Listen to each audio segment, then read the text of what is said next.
name is Stephen McGann, and I play Dr. Patrick Turner in Call the Midwife. And you catch us at a really strange time of year. It's the final day of filming, and it's all a bit like the circus is leaving town. You've got all the props men taking our bits and pieces away. It's also a great time for reflection. I absolutely love this job. One of the things I really love about it is although the stories that we tell are fictional, at their core they're based upon the lives and experiences of real people. So, as we finish filming the latest series of Call the Midwife, I am starting my own personal journey to find out more about the stories behind this amazing show. It's a real privilege, I think, to bring new life into the world. This is absolutely lovely. It's like a photograph of history. Yes.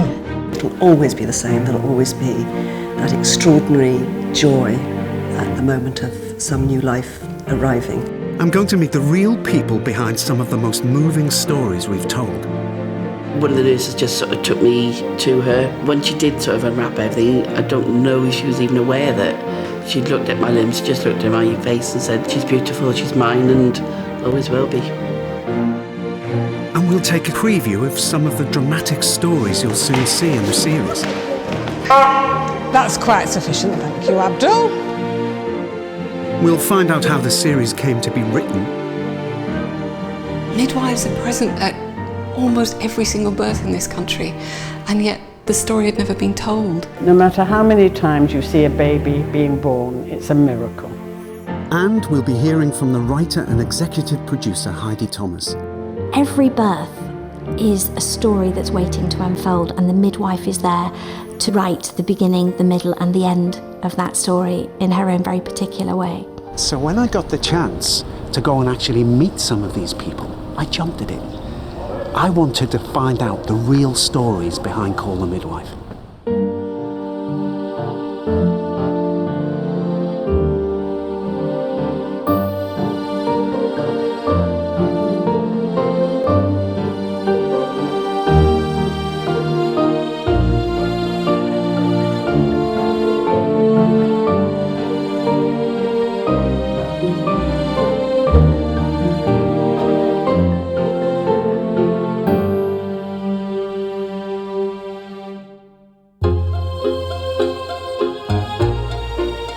Call the Midwife was originally based on the memoirs of Jennifer Worth. They tell of her time as a trainee midwife with an order of nuns in the East End of London.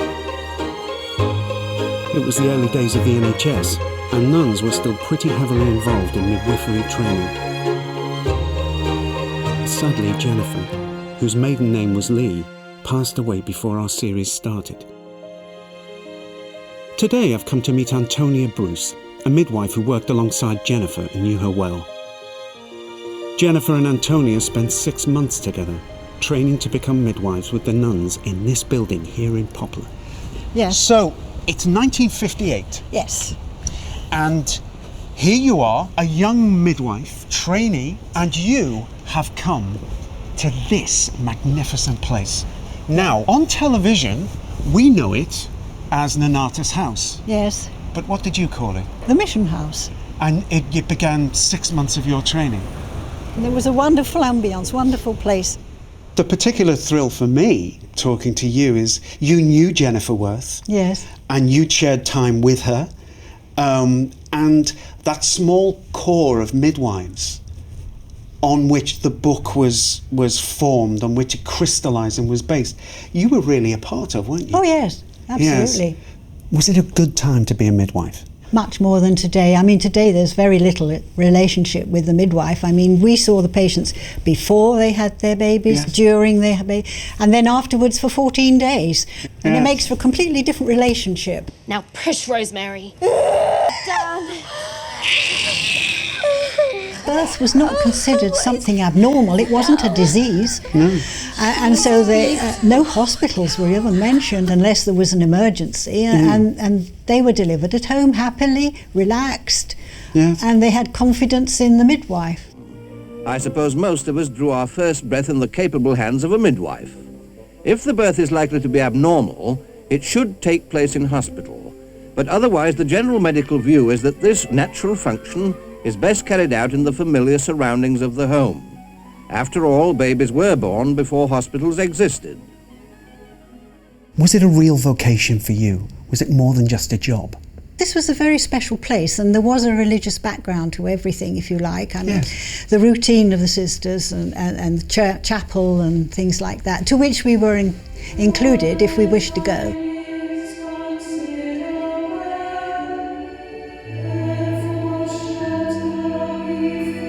Most of us were Christians, and Jenny was too. But the work was, it was a vocation, you know. Yes. And so we really applied ourselves, and the outside world sort of disappeared, rather. A bit like firemen, there must have been times where you sat there going about your breakfast or your normal business, and all of a sudden the telephone would ring, and suddenly you had to burst into action. Oh, come on, stir your stumps. I'm first call and you're coming with me. As soon as they called, you were up north. It's in my casebook that I was in Bow and I was in Poplar and all these other places all around. We did a lot of cycling. There are between 80 and 100 babies born each month in Poplar. As soon as one vacates its pram, another one takes its place. And thus it was, and ever shall be. So Antonia, this wonderful book, could you explain to me what this is and why you have it? Final exams. Yes. We had to present 12 cases that we had been responsible for the mother, the baby. So it's all recorded in here: mother, prenatal, labour, postnatal. But this is absolutely lovely. It's actually birth, but processes as you're going round during the birth, your normal delivery, living female infant, in good condition, cried well. It's wonderful. It's like a photograph of history. Yes. Yes. And that's somebody's life. Yeah. That's a new life in the world. Absolutely. A miracle. Oh, now what is this wonderful thing here? Tell me about this. Well, this is what you would have called an autograph album. Yes. It's a writing album here. And inside I have writings from many different people, particularly 4 nuns who were at Poplar, and Jenny, who is this first one in here. So Jenny wrote a little dedication in your book. Well, fantastic. Yes. It was summer when I found you in the meadow long ago, when the golden vetch was growing by the shore. By Jennifer Lee. These are fantastic. They were very special, the sisters, and I wanted a little record, you know. Yes. But they were very private and they weren't allowed to give or take things. So by actually having their little writings in here is very special. That's beautiful. And you're absolutely right. Of course, they don't have possessions. No. So their possessions are their minds and their hearts. So, Lord, complete thy great design in me. Give or reclaim thy gifts, but let me be strong in thy strength and with thy freedom free. Yes, lovely that. Voices from the past. Yes, absolutely. Right, and then we're kind of over shoulders. Yeah. And back behind the scenes of Call the Midwife, I'm with someone else who knew Jennifer. Completely focused on the child. Really focused on the child. Yep. Pulse rate very fast. How many seconds do I need for that? I'll need a couple, don't I? You need a few seconds because it would least. take you about 6 seconds to get a count. Although I don't know. Terry Coates is the midwife who helped Jennifer with the clinical accuracy in her books. Laura to do is just to tilt the baby's head back slightly.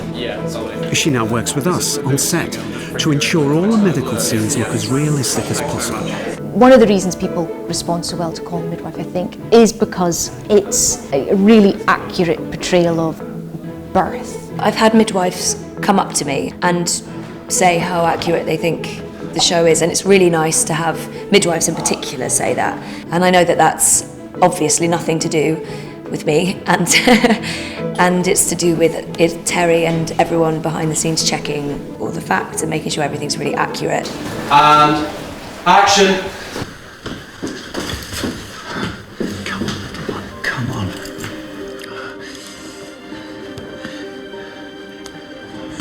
No response to painful stimuli. Yes, let's try oxygen. Come on.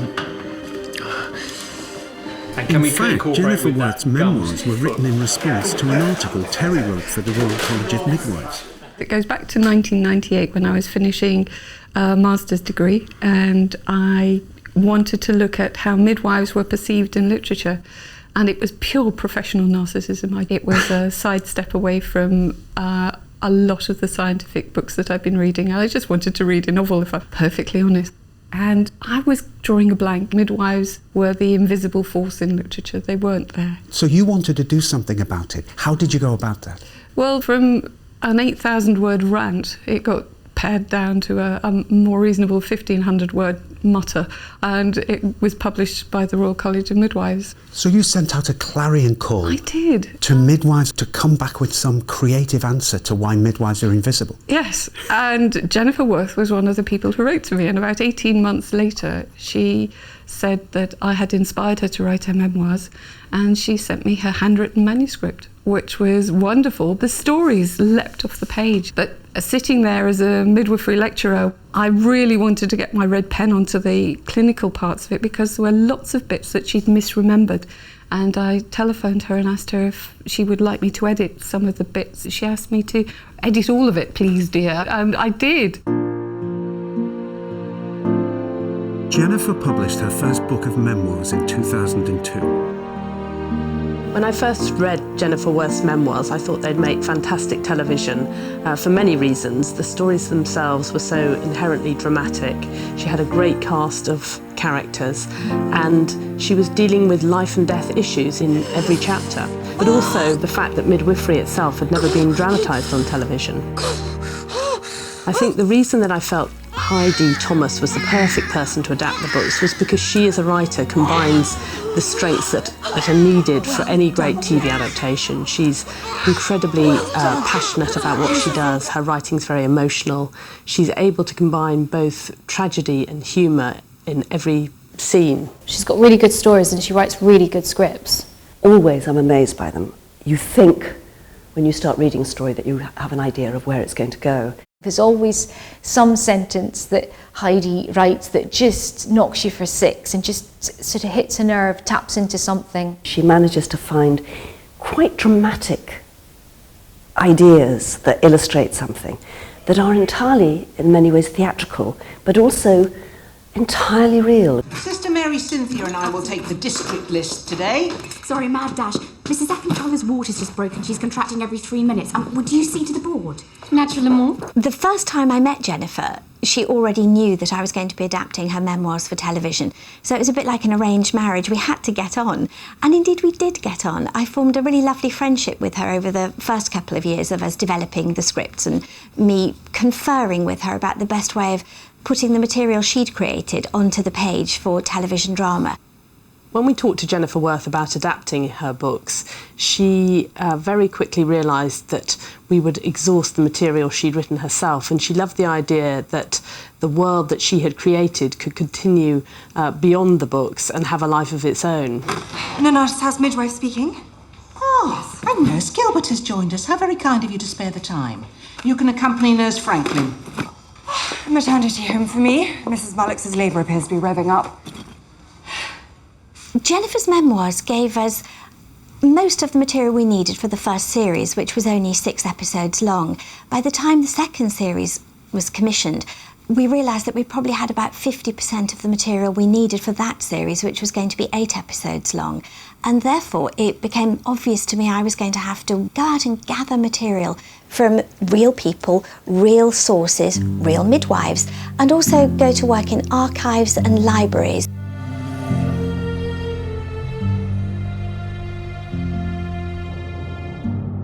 So now I'm off in search of some of the earliest midwifery sources.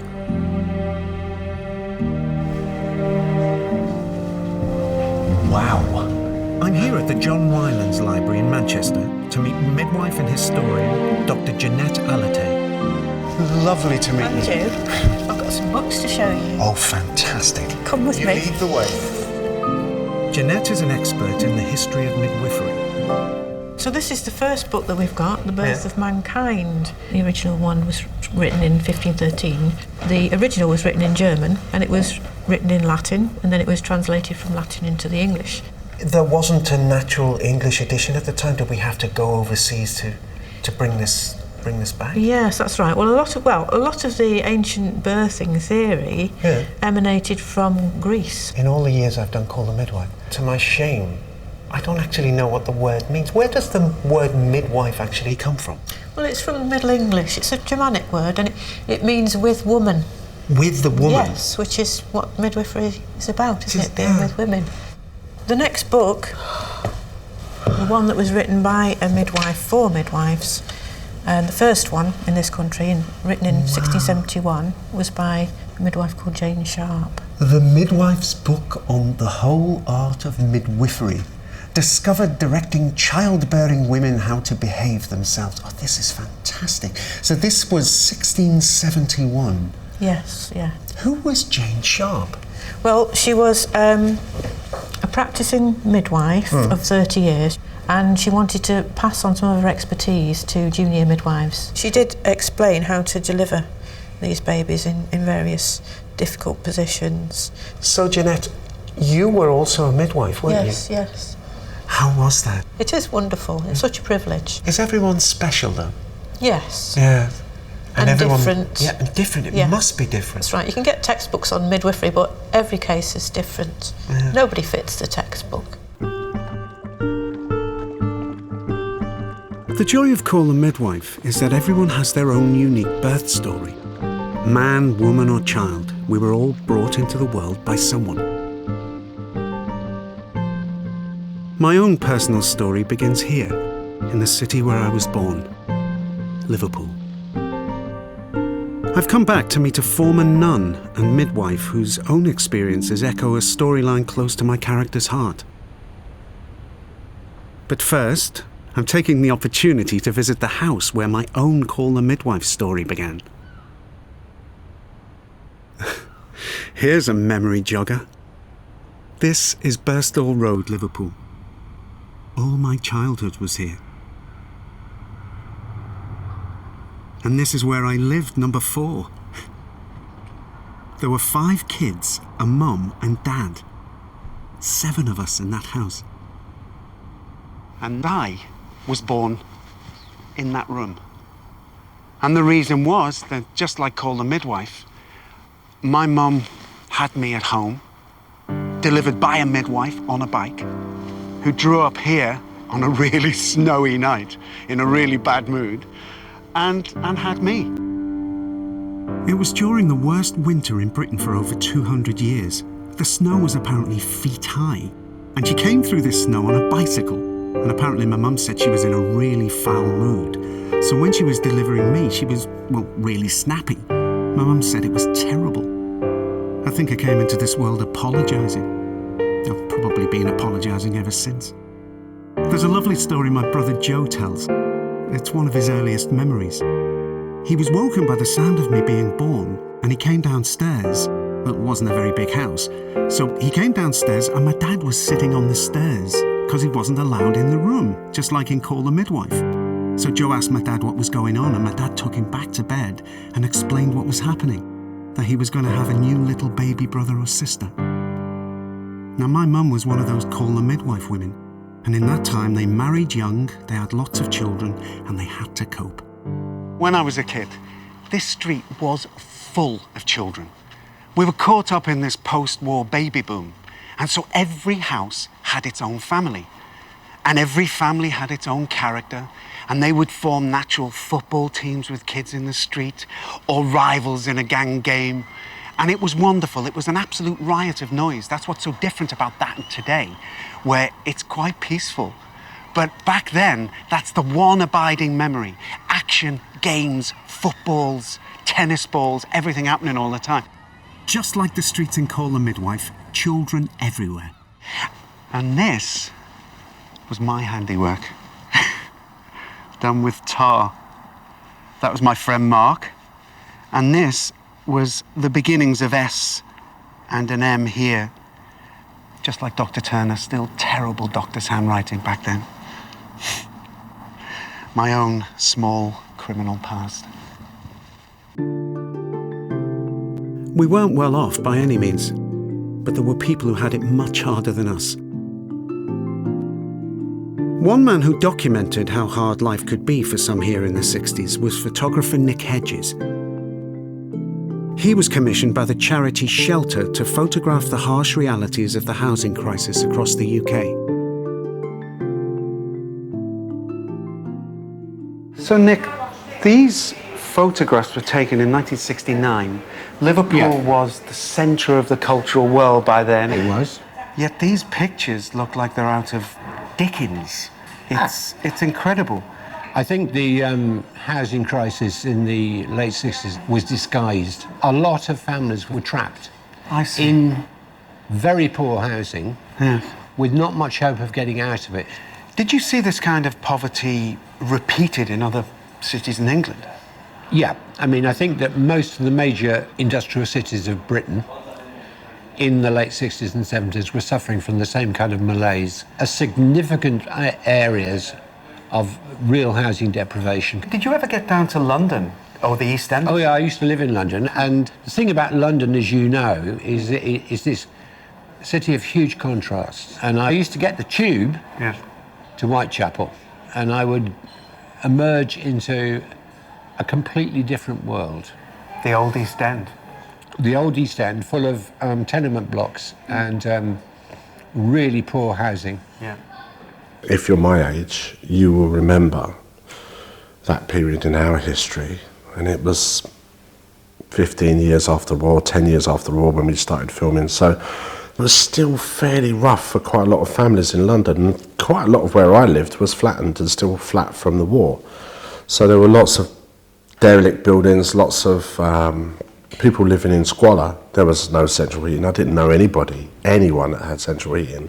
Most of the people had outside toilets, or one toilet for a whole house, huge house to share. I was at the Royal Academy of Dramatic Art in 1953, and I was not at all aware of any of that.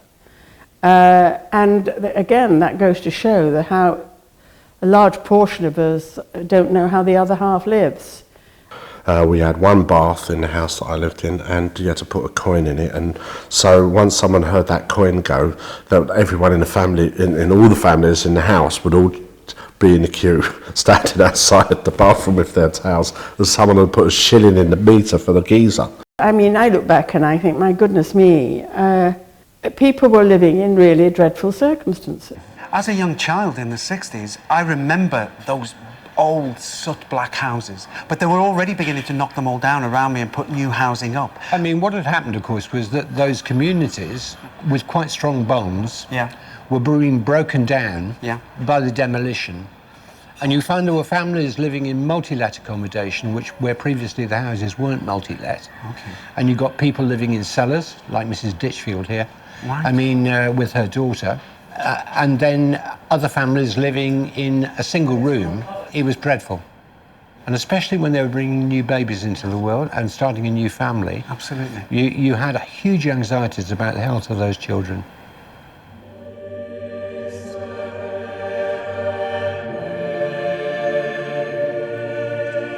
If there was one thing those families could rely on, it was the nuns and midwives who worked here in Liverpool at the time, like Eleanor Stewart. Eleanor. Hi, Stephen. Nice to meet you. It is lovely to meet you. Lovely to meet you. Well, what do you make of this? This is fantastic, Brings back memories, doesn't it? Oh, doesn't it just?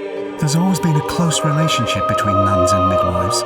Even before church licensing of midwives began in the 1500s, the nuns of many orders cared for mothers and babies in deprived communities. As late as the 1950s and 60s, some nuns still worked as midwives in the community, as they do in Call the Midwife. Eleanor was one of those nuns. So where'd you take a fallen nun to reminisce about the old days? Well, the pub, of course. Here we are. Liverpool is swinging. So there's this impression inside to Liverpool like it's suddenly the centre of the world. Yes. But of course there's another side to the city that I remember when I was a young child in the late 60s. Did you come upon and see for yourself the levels of poverty that were there? Yes, I did. We delivered babies in really housing conditions that were quite dreadful. Families living in one room. The women were amazingly resilient and, you know, just faced with such courage these awful conditions. There was a community spirit that was very strong amongst women. They supported each other, they helped each other, they looked after each other's children. Sometimes they even suckled each other's children. Really? Oh yes, that was not uncommon at all. Oh, wow. What came first? Were you a nurse first before you were a nun? No, I was a nun first. I went to France and was in the novitiate and then made my vows in France.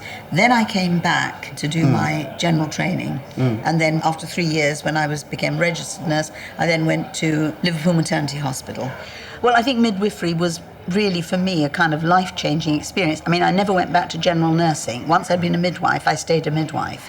And I just found it the most wonderful job. So, do you remember the first time you were confronted with a birth? Well, yeah, I mean, you had to witness so many births before you could actually be allowed to help. So wherever the nurses were, when a woman was in labour about to give birth, a bell would ring, and then all the student midwives that needed to see deliveries would rush. So sometimes there would be 8 or 9 of us standing round the bottom of a bed while some poor lady grunting and pushing, and they were lovely. They'd say, "Can you all see, girls? Can you all see?"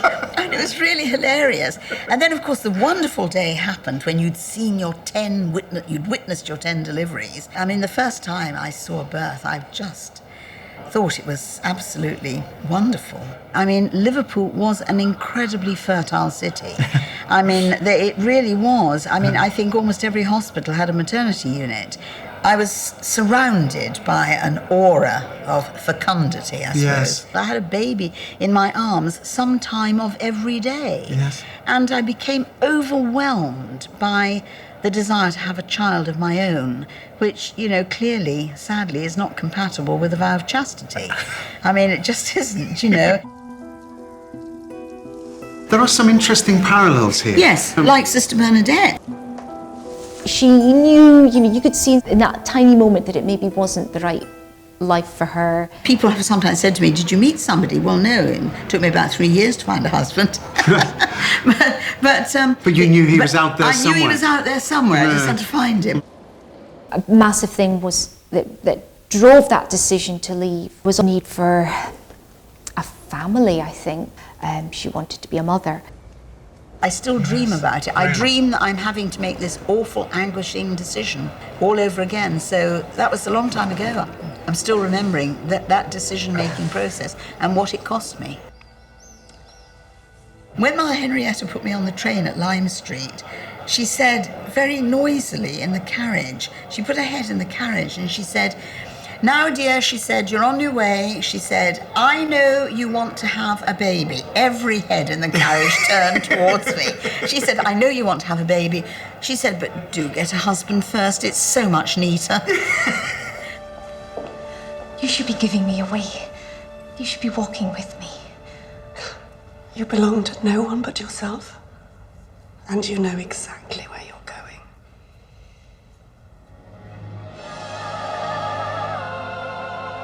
I think what I have come to understand about Call the Midwife is that it can be enjoyed on a number of levels.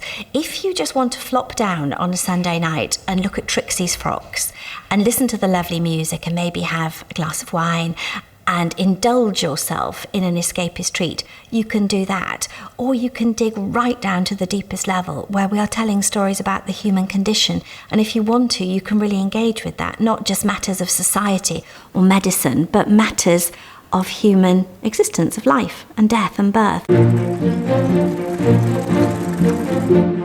In the 1960s, the East End of London was going through a social revolution.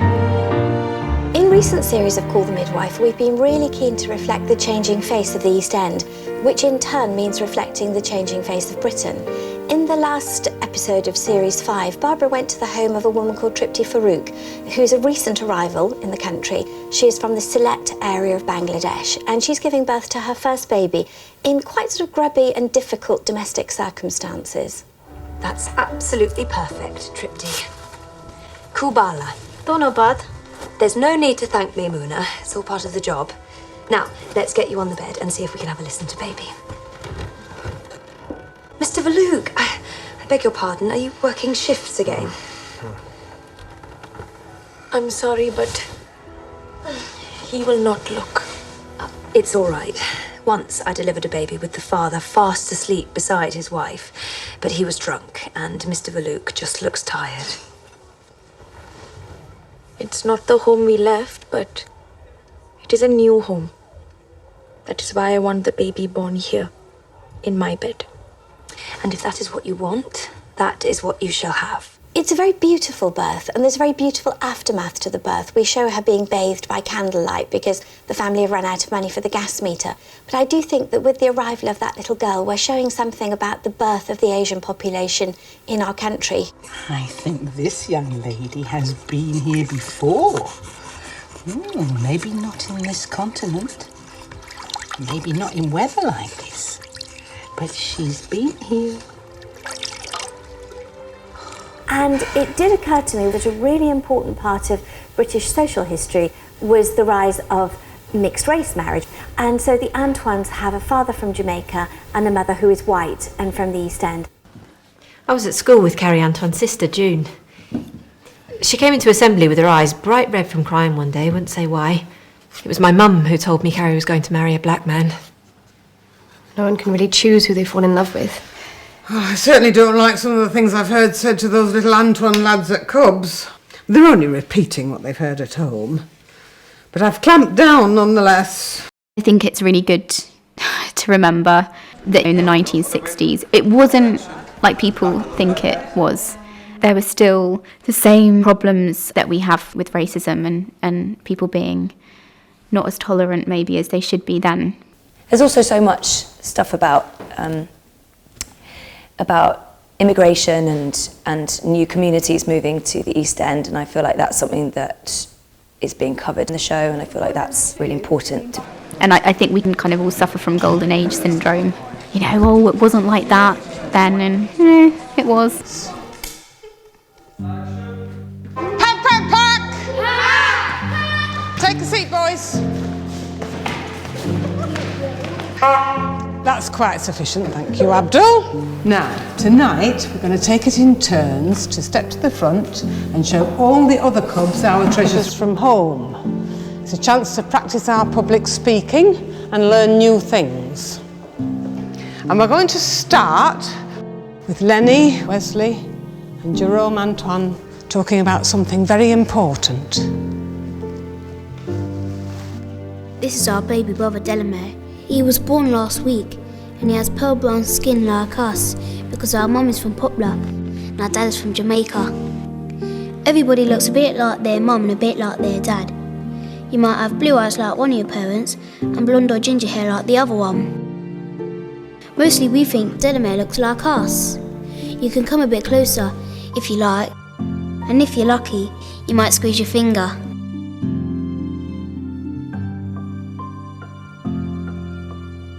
There's something very special about newborn babies. They're so tiny and so fragile. And every time we have a baby on the set, it becomes a little bit like a wildlife movie. Everybody whispers. And even quite hardened cameramen become very tender and very quiet in their movements. And I must confess, I often try and create a scenario whereby it is imperative that the executive producer gets to hold the baby as part of her morning's work. And those are very good days in the office. Do you want to hold it? I'd love to. That was okay. Hello. Now, what I'd like to do, I was just saying to Terry, is I'd like to have a party and invite all of the babies we've ever had, because I think it's more than 90 children now. Yeah. Oh, it would, wouldn't it? It would be so nice. And some of them would be about 6. And you, young man, you'll be one of the youngest. Well, I think that one of the things that's wonderful about Call the Midwife is just that at the middle of it, it's about childbirth, and through history and in the future it'll always be the same. There'll always be that extraordinary joy at the moment of some new life arriving. I think the thing about it is that no matter how many times you see a baby being born, it's a miracle. I mean, to me it is a miracle. No matter how many times I see it on television or they do it here or anything, it makes me cry. I don't think birth has ever been depicted on the literary page with as much attention to detail as it was by Jennifer Worth. I was really keen to keep this with the television series. We go into that intimate space with a great deal of scientific detail, and we've been hugely helped in that by our consultant midwife, Terry Coates. So, Terry, this is our clinical room. It is, and I've come here to put this little one down and wrap her up again. Aren't they incredible, these models? They are. Do you know, I'm just always amazed at how beautiful these babies are.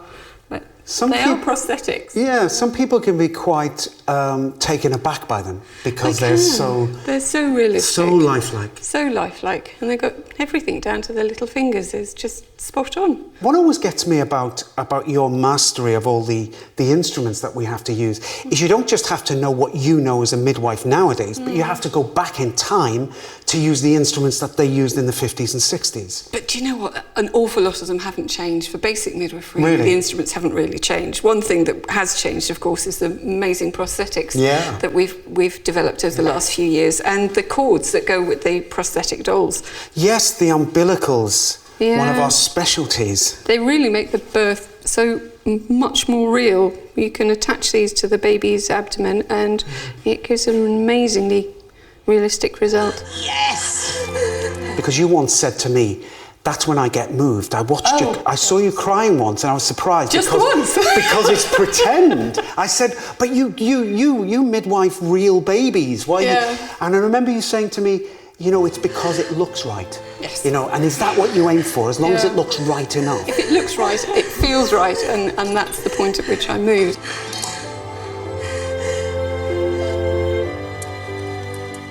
This is one of those things which is a timeless... It is, and that's actually mine. That's been with me since I was a student midwife. Oh! Sure, you've seen me use that before. But this is actually yours, That's your mine own with one. my name on, yeah. And this is a pinard. Pinard. Pinard, sorry. Let's get the phraseology right. Yeah. Yes, and that's to listen to. But because, of course, back then, we didn't have the scans that we have now. No, in 1962, it would have been perfectly normal to use X-rays. We use them far more then than we do now. Wow, was that safe by modern standards? It was safe by the standards of 1962, yes. And we still use these now. We use these to locate the fetal heart and then use the electronic devices now. We have the sonic aids. Oh, yeah. And we use these to listen over the baby's back. So if we're using it on a prosthetic abdomen, the midwife will still have to palpate to find where the fetal heart is. And she will use it sort of lined up. So imagine that the baby's head is round about here, the baby's bottom would be here and the back would be there, so you would listen round about there. Absolutely beautiful. You say that as if you've never heard it before. I haven't for a while. I've been mainly on district nursing duty. Now, in the early 60s, you had revolutions beginning to happen. I was speaking to a midwife only last week about, you know, the advent of the pill, the advent of the 60s. You had everything changing. How big an effect on you and your work was the advent of the pill? Oh, the advent of the pill was enormous. It's not specifically for midwives, but for women in general. The pill was enormous, and it gave women control of their fertility, which really gave them control of their lives and allowed them to space their families. The first British trials of the pill took place at the Family Planning Clinic in Birmingham in 1960. It proved to be extremely popular and highly controversial. So, the contraceptive pill. Licensed for distribution within weeks. It's been talked about for so long, it's hardly a surprise. No. But it is a challenge. Well, of course it's a challenge, sister. Antibiotics were a challenge once. Antibiotics were also a miracle. And you think the contraceptive pill isn't? It's a miracle with moral implications, Dr. Turner. The fact that we're entering into 1962 is, you feel like at that time everything was moving so fast. Things like the pill coming in and women being able to be free and not have as many babies and not feel kind of tied down. I think that was a kind of very liberating thing for women. But it's strange because that stuff is only just coming in, and I think retrospectively we think, oh, the 60s, it was like mini skirts as soon as we hit 1961, and like everybody was sleeping with everybody. But actually it's still very much the 50s mentality, and especially in Poplar, it wasn't the swinging 60s yet. I was told today that the family contraceptive clinics were launching district clinics in an attempt to cut down waiting lists. I hope there's going to be one in our clinic. We're going to get one in our community centre. On Tuesday afternoons, in the small room at the back. It's been suggested that patients use the side door. But the unmarried mothers use the side door. Why can't everyone come in at the front? They're just women, not criminals. I don't think you need to use quite such strong terms, Nurse Dyer. I'm sorry, sister. But everyone coming to that clinic is married or about to be. Those are the rules. So why should they be made to feel ashamed or even embarrassed? Men have been buying contraception from the barbers for years, apparently. A short back and sides and then something for the weekend. Women should be able to take care of their health in exactly the same way. I'll have a perm and the contraceptive pill. I shall be assisting the doctor for the first few weeks, so I will have the chance to make up my own opinion on such matters.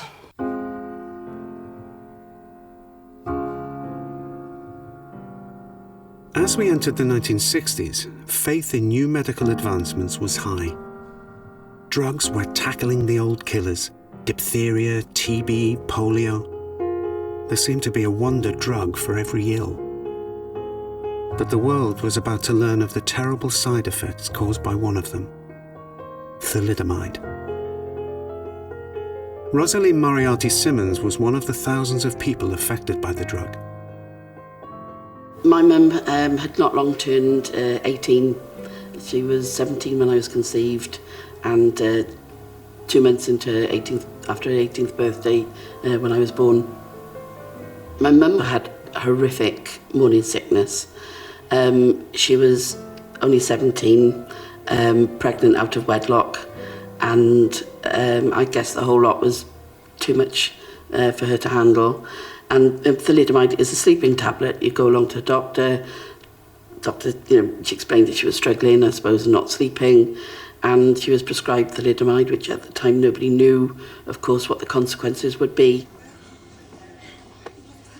One is necessary, just as you've been taking them. I'll tell you what, every woman in the family way is going to be banging your doors down for these. What's that magic stuff in them again? The tablets are known as Distaval. The magic ingredient is called thalidomide. We'll better get some more in. I'm going to spread the word. Shall we? I was a medical student in Cardiff in the early 60s.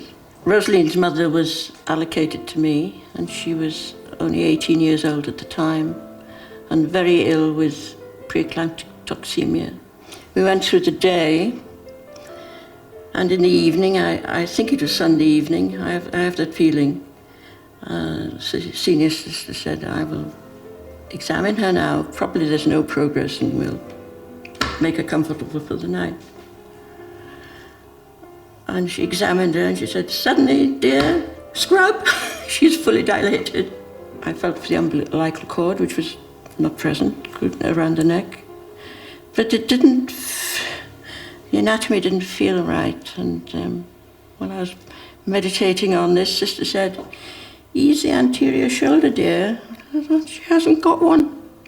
And with which baby appeared, announcing her very healthy and vigorous, but 'twas malformations that caused everybody, for an instant, there's such a silence.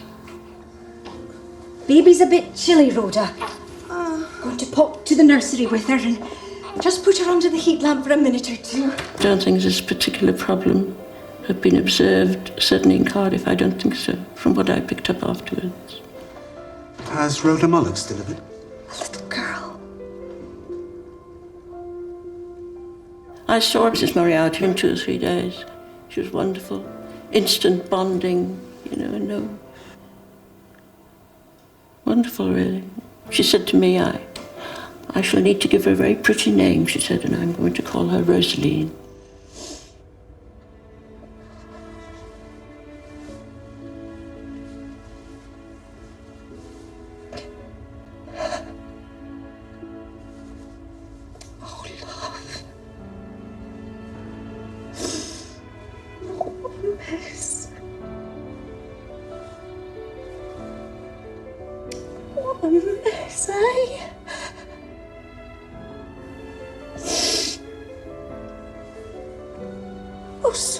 me now. I promise. 'Cause you're mine. Mine. And I'm not bailing out on you. So one of the nurses just sort of took me to her, completely wrapped up with just my face showing. And when she did sort of unwrap everything, I don't know if she was even aware that she'd looked at my limbs, just looked at my face and said, she's beautiful, she's mine and always will be. I've always been very interested in the notion of families with a disabled child at their heart, because in 1970 I became the elder sister to a little boy who was born with very severe disabilities. That's my brother, David. Although I was only 7 years older than him, I was 7 years older than him, and I very much remember the impact this had on my parents. They, like the parents of the thalidomide children, were the first generation to raise their disabled children in a home environment without necessarily having the support from society that they needed. I was one of the about 45% of the thalidomide impaired babies that was kept, loved and nurtured. Sadly, a lot more were abandoned. My parents, I think, were actually very brave because they did go on to have more children. You know, the fact that I was the eldest and clearly born disabled, and they still didn't know what the cause of it was until my mum, less than 12 months later, was pregnant with my sister Deborah, who actually was only 16 months between us, and she was in hospital under a professor because of course, the situation with my birth. And he brought the Lancet, the medical paper along, and in it was a letter from another doctor saying that there'd been an influx of babies born with similar impairments to mine, and that they believed that it was possibly the drug thalidomide. It was this letter written by Australian medic William McBride that alerted doctors that thalidomide had caused birth defects to over 10,000 children worldwide. Deformed babies have been born in our district. We need to speak to someone, and then we need to act. Distaval was withdrawn in 1961. When I was researching the thalidomide story, I was really struck by how many people were touched by this scandal, by that drug, other than the parents themselves and the babies. The caregivers were deeply affected, and doctors, obviously, such as Dr. Turner. I was once at a literary festival, and a lady came up to me and said quite quietly, I was a nursing sister in a cottage hospital when the news about thalidomide broke, and she said, I so remember driving around, knocking on doors, trying to get those tablets back from expectant mothers. Mr. Tunnicliffe, yeah? May I speak to your wife? It's regarding a problem with her prescription medication.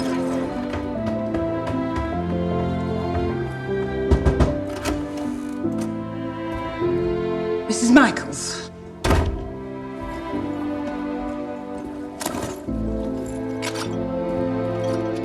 I'd wanted to cover the story of thalidomide for quite a long time. When the idea first came into my head, I think we were only on about series 2. It's such an intrinsic part of medical history and so important to the history of disabled people in our society. But I realised that we would have to wait until series 5, if we got that far, because it was only in December of 1961 that it was made publicly clear the damage that the drug was causing. Prior to that, babies were being born with terrible anomalies, but the dots weren't being joined up and people didn't realise. So we knew that it would have to be series 5, which would be set in 1961. The way it was portrayed in Call the Midwife was exceptional, and has educated and got to a lot more people than even a documentary or a newspaper article would. Thank you.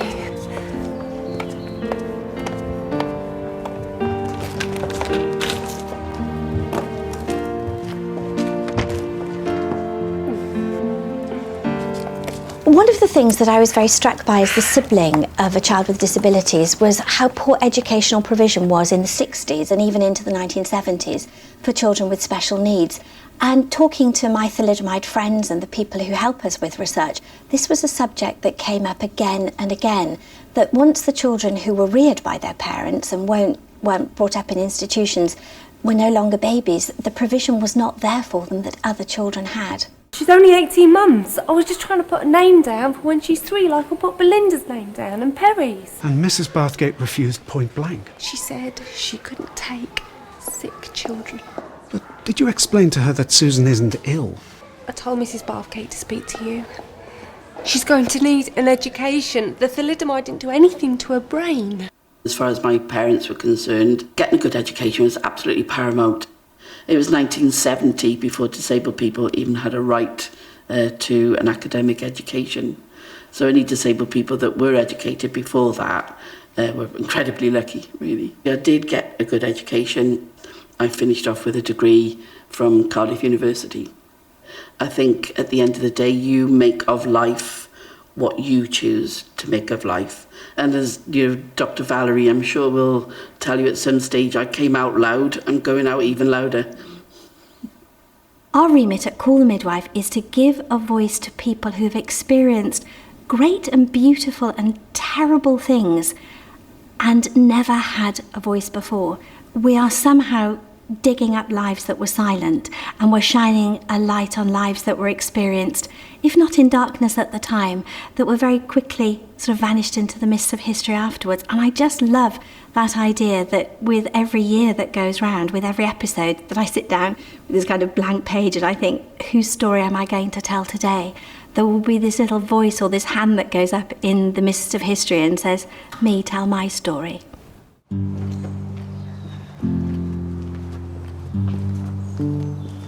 So when I started out on this journey, I was very keen to meet some of the real people behind the world of Call the Midwife. And in doing so, I wanted to try and maybe tap into some of the reasons why our program was such a success. And I think I've found that, but I found out so much more. You know, when people talk about Call the Midwife, that the reason it's successful is it's nostalgic. It's about the audience looking back in time at some sort of perfect, ideal world that never really existed.